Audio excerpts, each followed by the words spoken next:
mga salita. Hallelujah, hallelujah, hallelujah.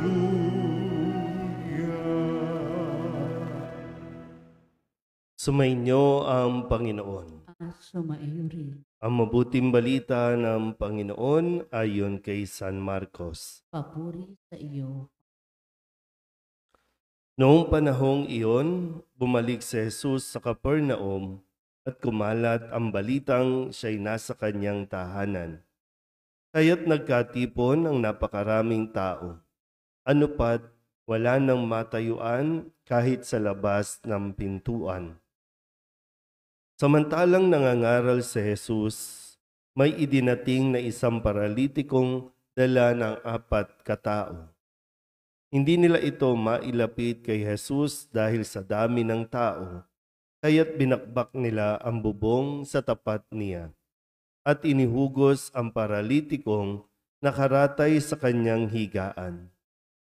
Nang makita ni Jesus kung gaano kalaki ang kanilang pananalig, sinabi niya sa paralitiko, "Anak, ipinatatawad na ang mga kasalanan mo."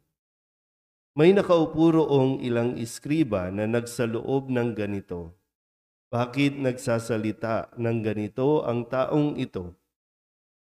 Kalapastanganan sa Diyos iyan. Hindi ba't Diyos lamang ang makapagpapatawad ng mga kasalanan?"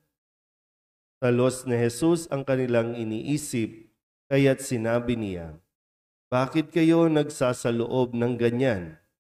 Alin ba ang lalong madali? Ang sabihin sa paralitiko, ipinatatawad na ang mga kasalanan mo, o ang sabihin, tumindig ka, dalhin mo ang iyong higaan at lumakad ka? Patutunayan ko sa inyo na dito sa lupa, ang anak ng tao ay may kapangyarihang magpatawad ng mga kasalanan." Sinabi niya sa paralitiko, "Tumindig ka, dalhin mo ang iyong higaan at umuwi ka."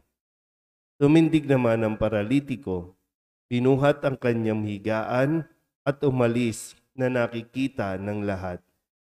Sila'y pawang nanggilalas at nagpuri sa Diyos. "Hindi pa kami nakakakita ng ganito," sabi nila. Ang mabuting balita ng Panginoon. Pinupuri ka namin, Panginoon, o Kristo. Magsiupo na.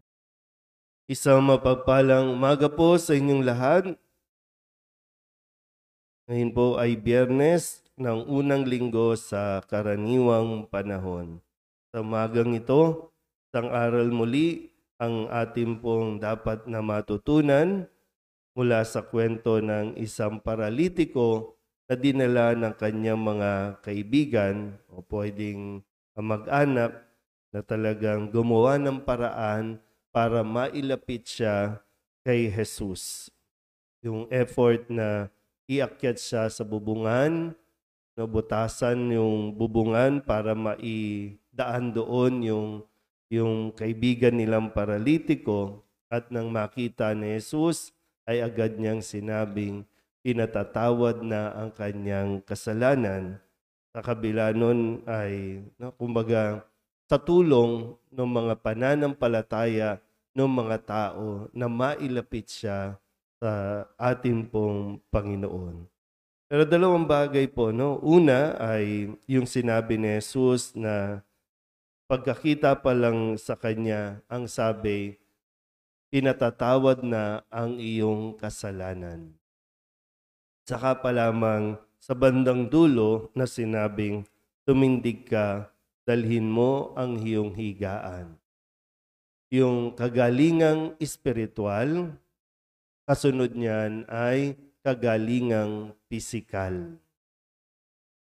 So kung titingnan natin, no, pwede naman po, no, sa ibang pagkakataon, lagi pong pag hinawakan ni Jesus, pag sinabi niyang gusto ko, gumaling ka, nangyayari yon. Pero sa puntong ito, ang unang sinabi ni Jesus sa paralitiko ay pinatatawad na ang iyong kasalanan. So marahil, iniisip ko po, no, saan ba nanggagaling ang ating mga sakit? Pag nagkakasakit tayo, ano bang ginagawa natin? O ano bang nangyayari sa atin? Pag nagkakasakit ang tao, ang sinasabi natin, pinaparusahan tayo ng Diyos. Pag nagkakasakit na ang tao, ang punta natin lagi ay hanap tayo ng himala, hahanap tayo ng simbahan o santo na mapaghimala para mapagaling tayo. Pero nakakalimutan natin yung aspeto na unahin yung humingi ng tawad. Yun yung mahalaga eh. Nilagnat ka, pag na-stroke ka, pag nagkasakit ka, o kung ano man. Yun ang unang dapat nating ginagawa dahil yun ang unang gustong ibigay ng Diyos sa atin, pagpapatawad.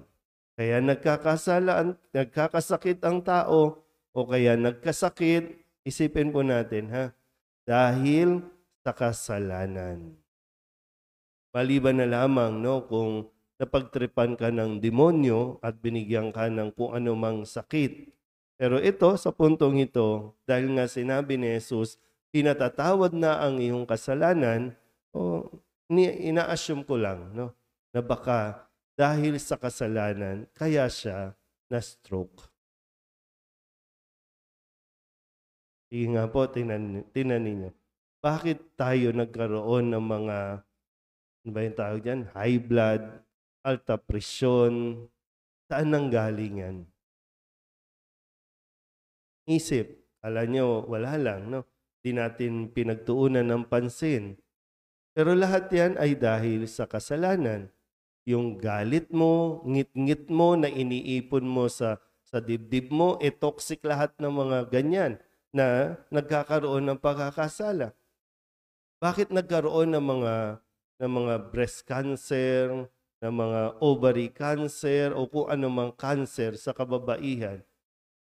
Sinabi ng huwag magpipils, mga chemicals, pero take tayo ng kung ano-ano mga gamot para lamang sumeksi, para lamang magpalaglag, para lamang ma-maintain kasalanan.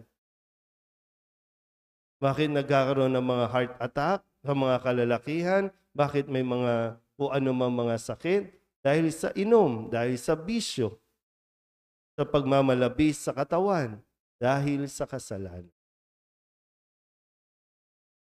Bakit may mga high blood? Dahil sa kasalanan. Ano pong sakit niyo?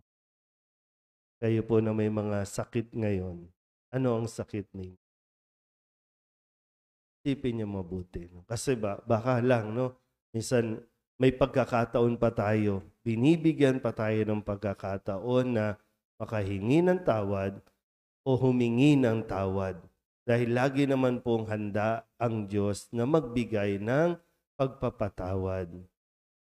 Sunod na lang yung gagaling ka physically. Kasi mahirap yung may sakit ka na, punong-puno ka pa ng galit, may sakit ka na, punong-puno ka pa ng sama ng loob, ay lalo kang magkakasakit niyan.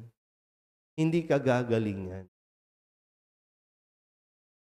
Hindi ko po alam kung ano ang karanasan ninyo, kung bakit kayo na-stroke, bakit kayo may sakit. Pero kayo po ang magnilay kung ano itong nais na ipagawa sa atin ng Diyos.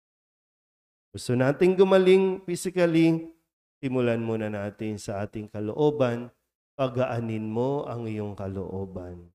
Alisin mo na ang mga sama ng loob, tumatanda na tayo, karamihan sa atin dito, tumatanda na, iisa lang ang bata dito. Pero lahat tayo naririto, tumatanda na at mahirap po na dadalhin natin at iipunin natin yung mga toxic, yung mga lason sa katawan na magkakasakit tayo bandang huli. Pero ngayong matanda na tayo, may pagkakataon pa para magsalita, may pagkakataon pa para lumapit ng kusa.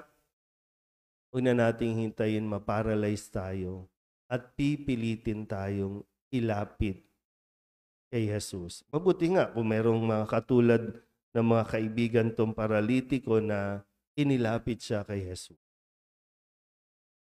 So hanggat kaya pa natin, sana po lumapit tayo, ihingi natin ng tawad ang ating mga kasalanan. Amen?